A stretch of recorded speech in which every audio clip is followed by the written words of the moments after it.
par salarié, l'espace minimum.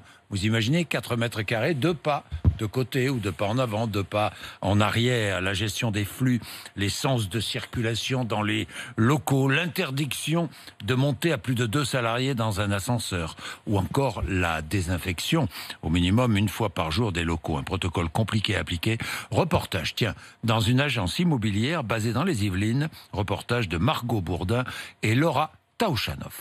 3 salariés répartis dans un petit local. Donc voici notre agence. Dans cette agence immobilière gérée par Alexandre Lecointre, les mesures d'hygiène seront appliquées dans la limite du possible. 4 mètres carrés par personne.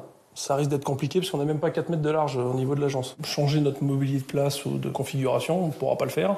Par contre, on va essayer de rajouter de la protection de l'avant des bureaux, essayer de reculer un petit peu les sièges, mettre du gel hydroalcoolique sur chacun des bureaux, mettre des masques. C'est un métier de contact. Pour cette entreprise, le télétravail et les horaires décalés ne sont pas envisageables.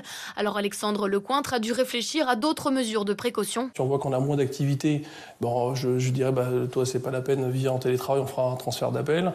Et si par contre il y a un surcroît d'activité, on fera revenir à ce moment-là. La seule chose qu'on ne va pas maîtriser, c'est les gens qui vont ce qu'on appelle le passage de porte classique. Par contre, pour les rendez-vous, on va essayer d'espacer les rendez-vous un petit peu plus pour éviter d'avoir 3 à 4 clients en même temps. Après, c'est du civisme et de la logique en fait. Une réorganisation du monde du travail durable, estime Benoît Serre, vice-président de l'Association nationale des directeurs de ressources humaines. Tout ça, ça va quand même beaucoup perturber les habitudes qu'on a. Certaines entreprises, notamment qui ont des grands sièges sociaux, n'envisagent pas de faire revenir leurs collaborateurs, au moins la totalité d'entre eux, avant novembre ou décembre. Donc on part sur une désorganisation ou un déséquilibre de l'entreprise pour au moins 3, 4, 5 mois. En cas de non-respect de ce protocole adressé aux entreprises, la responsabilité civile et pénale de l'employeur sera engagée.